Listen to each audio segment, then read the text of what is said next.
আসসালামু আলাইকুম। সবাইকে শুভেচ্ছা জানাচ্ছি। মাসুম মাহবুব, দেখছেন ওপেন দ্য ইউটিউব চ্যানেল এবং মাসুম মাহবুব ফেসবুক পেজ। বাংলাদেশ আজ নতুন দিগন্তে পা রেখেছে। এক কথা বলতে পারি, নবযাত্রার সূচনা হলো বাংলাদেশের। কে বলেছেন? ডক্টর মোহাম্মদ ইউনূস। তিনি জুলাই সনদে 25টি দলের স্বাক্ষর নিয়ে এই মন্তব্যটি করেছেন।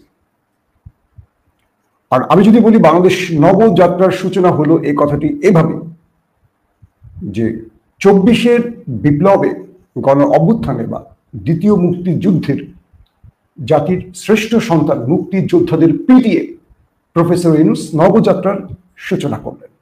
আমি এটি বলবো। আজকে মোটামুটি বাংলাদেশের দিকে আমি দৃষ্টি রেখেছি সারাদিন, কি ঘটেছে দেখার জন্য। খুব আশ্চর্য লেগেছে আমার কাছে, যাদের রক্তের উপর দাঁড়িয়ে আছে আজকের বাংলাদেশ, যাদের রক্তের উপর দাঁড়িয়ে আছে প্রফেসর ইউনূসের খামখেয়ালির রাজত্ব, যাদের রক্তের উপর দাঁড়িয়ে আছে বিএনপি জামাতের আগামী দিন ক্ষমতায় আসার স্বপ্ন, তারা কি করে পারল দাঁড়িয়ে দাঁড়িয়ে দেখতে আমাদের পেটুয়া বাহিনী আমাদের মুক্তিযোদ্ধাদের পেটালো। কেন যেন মনে হয়েছে আমার পুলিশের অনেক রাগ ছিল এদের উপর, কারণ এই ছেলেগুলো 16 বছরের পুলিশের রাজত্বের শৃঙ্খল ভেঙে দিয়েছিল এক লড়াইয়ের মাধ্যমে। তাই সেই পুলিশই আজকে বেদরক পেটালো আমাদের মুক্তিযোদ্ধাদের, যারা এই দেশটার জন্য সর্বোচ্চ কি বলবো ত্যাগ করেছে। খুব দুঃখজনক হলেও সত্য, আমাদের ছাত্রদের দাবি ছিল খুব মামুলি, অর্থাৎ আমাদের জুলাই ফাইটারদের। তারা রাষ্ট্রীয় স্বীকৃতি চেয়েছে। 71-এ যারা মুক্তিযুদ্ধ করেছে তাদেরকে রাষ্ট্রীয় স্বীকৃতি দেওয়া হয়েছে, তাদেরকে ভাতা দেওয়া হয়েছে। শুধু তাদের না, তাদের নাতি পুতি খুন্তি যা আছে সবাই ভাতা পেয়েছে।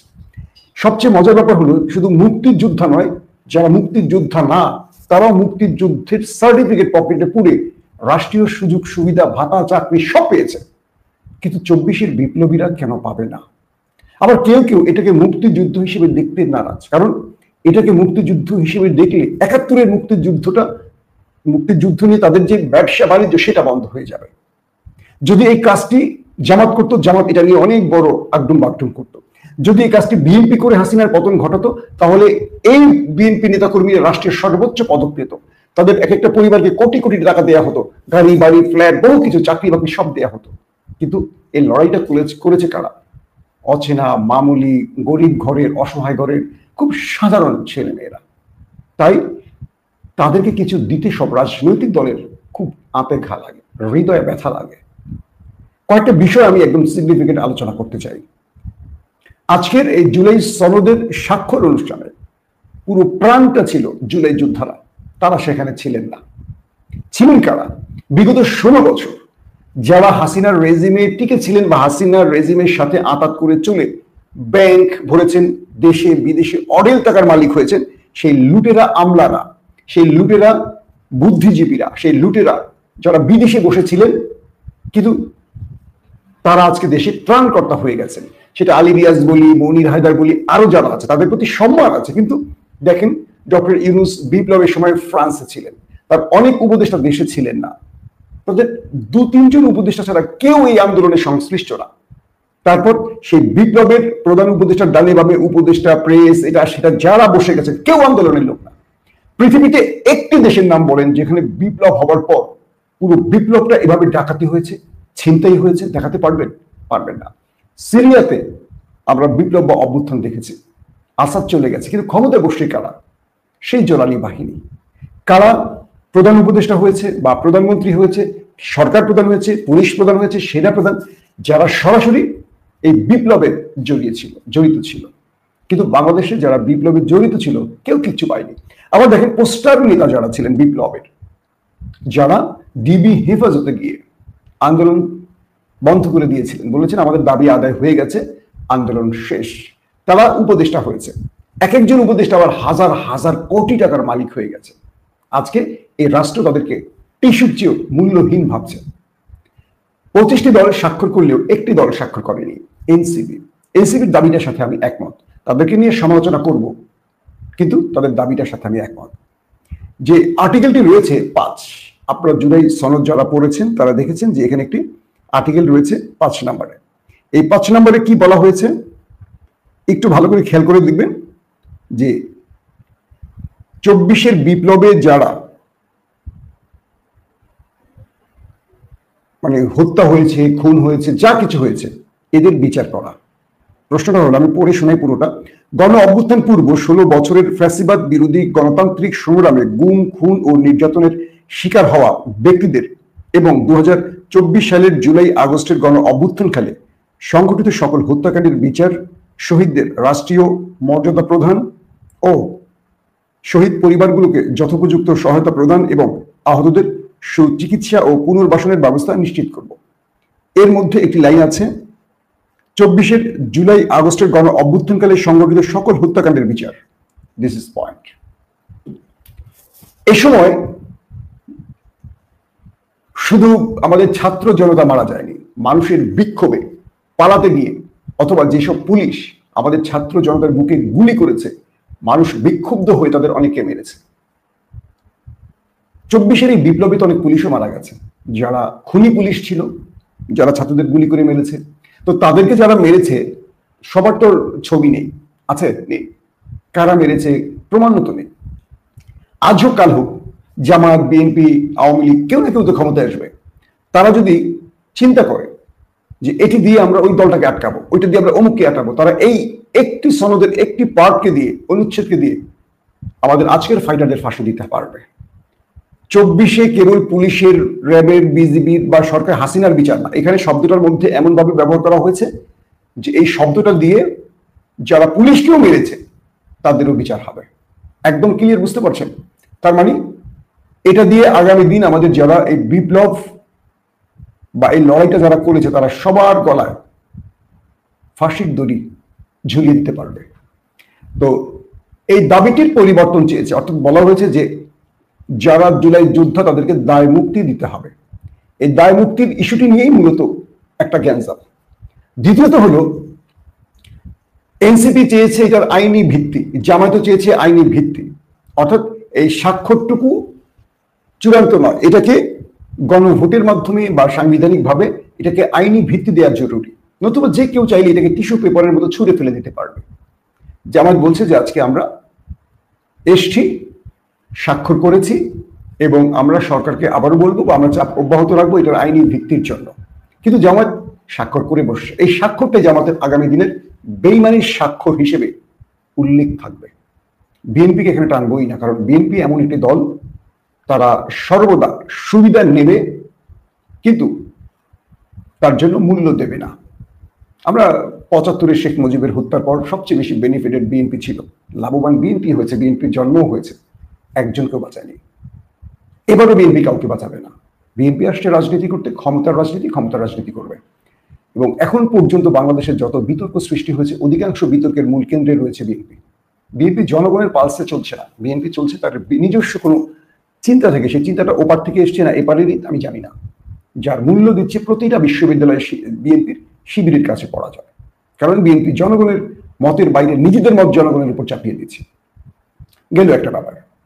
দ্বিতীয় যে বিষয়টি, সেটি হলো জুলাই সনদের যে দফায় আগে শুধু জুলাই শহীদদের রাষ্ট্রীয় মর্যাদা ও সহায়তার বিষয় ছিল, সেখানে এখন আহতদের জন্য মর্যাদা ও সুযোগ সুবিধার বিষয়টি অন্তর্ভুক্ত করা হয়েছে। আজকে আলী রিয়াজ বলেছেন যে এই 5 নম্বর দফাটি নিয়ে বিতর্ক সৃষ্টি হয়েছে, এটা তারা পরিবর্তন করছেন, এটা একটা পজিটিভ সাইন। অঙ্গীকার নামায় 5ম ধারার আগে বলা ছিল গণ অভ্যুত্থান পূর্ব 16 বছরের ফ্যাসিবাদ বিরোধী গণতান্ত্রিক সংগ্রামে গুম, খুন ও নির্যাতনের শিকার হওয়া ব্যক্তিদের এবং 24 সালের জুলাই আগস্টের গণ অভ্যুত্থানকালে সংঘটিত সকল হত্যাকাণ্ডের বিচার, শহীদদের রাষ্ট্রীয় মর্যাদা প্রদান ও শহীদ পরিবারগুলোকে যথোপযুক্ত সহায়তা প্রদান এবং আহতদের সুচিকিৎসা ও পুনর্বাসনের ব্যবস্থা নিশ্চিত করব। সংশোধিত দফায় এরপর এই ছাত্রদের আন্দোলন, আজকে মাইর খাওয়া, বহু কিছুর পর এই ছাত্ররাই সব দল স্বাক্ষর করেছে, কিন্তু মূলত ফাইটটা এরাই আবার করছে যারা 24-এ জীবন দিয়ে লড়াই করেছে, তারা দেশকে স্বাধীন করেছে, তারা আজকে আবারও মার খেয়েছে পেটোয়া বাহিনীর হাতে আমাদের। এরপর আলী রিয়াজ বা আমাদের কি বলবো ভাড়া করার সরকার যে সিদ্ধান্তটা পরিবর্তন করছে, সেই পরিবর্তিত সিদ্ধান্তটাকে সংশোধিত দফায় বলা হয়েছে গণ অভ্যুত্থান পূর্ব বাংলাদেশের 16 বছরের আওয়ামী ফ্যাসিবাদ বিরোধী গণতান্ত্রিক সংগ্রামে গুম, খুন ও নির্যাতনের শিকার হওয়া ব্যক্তিদের এবং 2024 সালের জুলাই আগস্ট গণ অভ্যুত্থানকালে ফ্যাসিস্ট আওয়ামী লীগ ও তার সহযোগী আইন শৃঙ্খলা বাহিনীর কতিপয় সদস্যদের দ্বারা সংঘটিত সকল হত্যাকাণ্ডের বিচার, শহীদদের রাষ্ট্রীয় মর্যাদা প্রদান এবং শহীদ পরিবারকে এবং জুলাই আহতদের রাষ্ট্রীয় বীর আহত জুলাই বীর যোদ্ধাদের যথোপযুক্ত সহায়তা প্রদান, যেমন মাসিক ভাতা, সুচিকিৎসা, পুনর্বাসন ব্যবস্থা এবং শহীদ পরিবার ও আহত বীর যোদ্ধাদের আইনগত দায় মুক্তি, মৌলিক অধিকার সুরক্ষা ও নিরাপত্তা নিশ্চিত করব। অর্থাৎ এই যে নতুন দফাটি আমি এখন পড়ে শুনলাম, এটার জন্যই আজকে সারাদিন লড়াই সংগ্রাম হয়েছে। এত জ্ঞানী জ্ঞানী লোক বিদেশ থেকে ভাড়া করে আলী রিয়াজদের মতো লোকদের আনতে হলো। হ্যাঁ, বিদেশ থেকে বহু বিখ্যাত লোকরা আসছেন। আমাদের এই মামুলি গরিবের সন্তানদের আবার পুলিশের মার খেয়ে দাবি আদায় করতে হলো। প্রফেসর ইউনূস, আপনি কি লজ্জা পাচ্ছেন না? নাকি লজ্জা যারা নোবেল পায় তারা লজ্জা পায় না?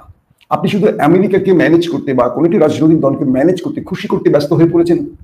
প্রফেসর ইউনূস, আমরা আপনাকে নিয়ে লজ্জিত, দুঃখিত। আমরা আপনাকে বাংলাদেশের শ্রেষ্ঠ সন্তান মনে করেছিলাম। এটাও আমাদের লজ্জার যে আমরা অনেক বোকা, গর্ধব।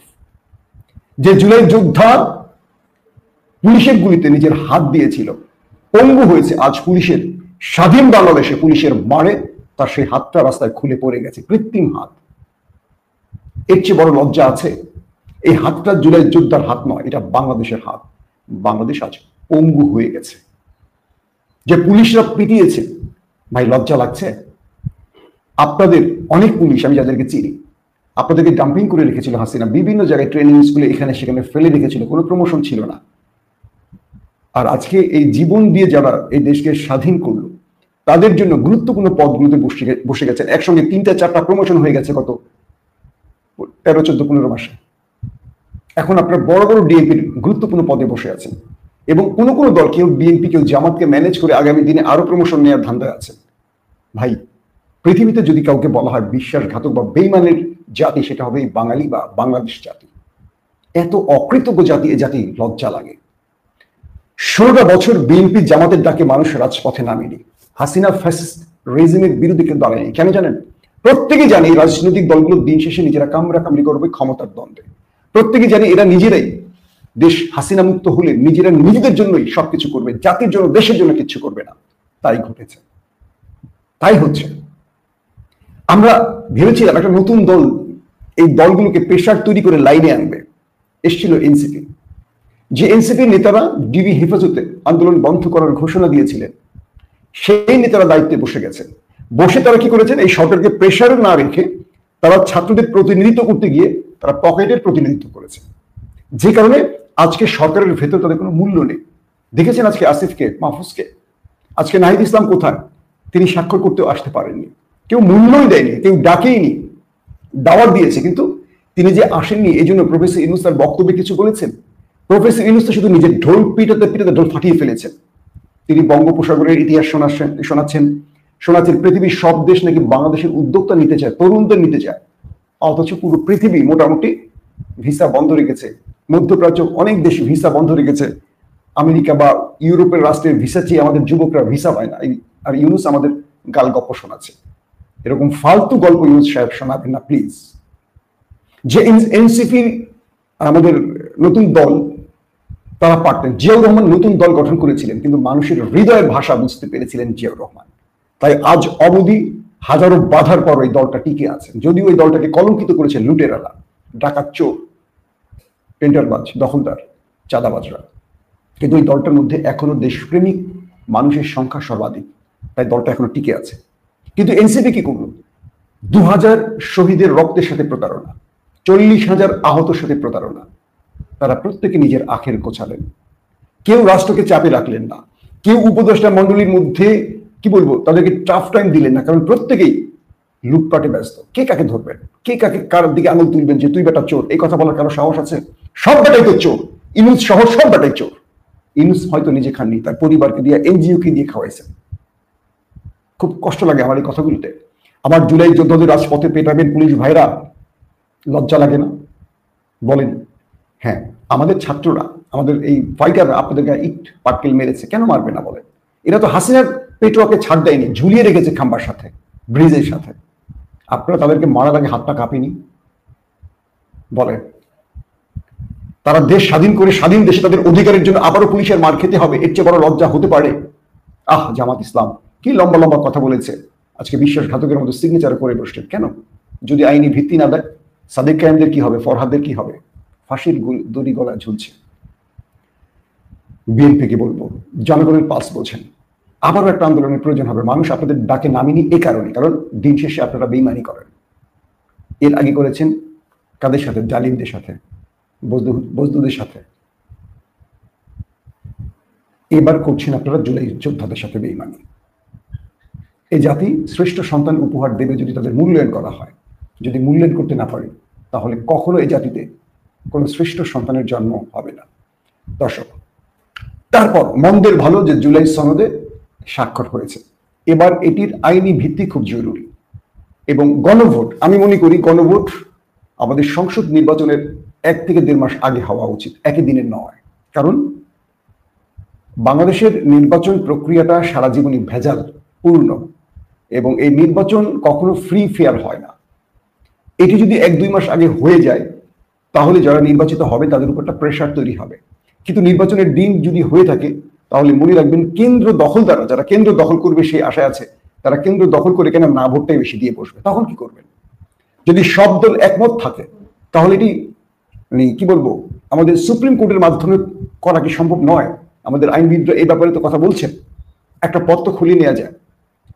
মানে হাসিনাকে তাড়াতে পারলেন না, হাসিনা গুম খুন করলো, হাসিনার জন্য দেশ ছেড়ে পালালেন, সবার মতো সবাই তাকিয়েছিলেন আল্লাহর দিকে, আল্লাহ কবে ফেরেশতা পাঠাবে, আবাবিল পাঠাবে। যখনই হাসিনাকে তাড়িয়ে দিল, তখন এই দাবিগুলো মামুলি হয়ে গেল। প্রত্যেকের রাজনৈতিক এজেন্ডা নিয়ে মাঠে নেমে গেলেন। হাসিনা কি আর আসবে না? নতুন হাসিনার জন্ম হবে না? আবারও কি মনে পড়বে না? তখন এই জাতিকে কি বলবেন? ইতিহাসের পাতায় তো আপনাদের নাম বিশ্বাসঘাতকের নামের সাথে জড়িত হয়ে থাকবে, মীর জাফর, মীর সাদেকদের সাথে আপনাদের নাম উল্লেখ থাকবে। যে কারণে আপনারা মাসুল দিচ্ছেন কিন্তু বুঝতে পারছেন না।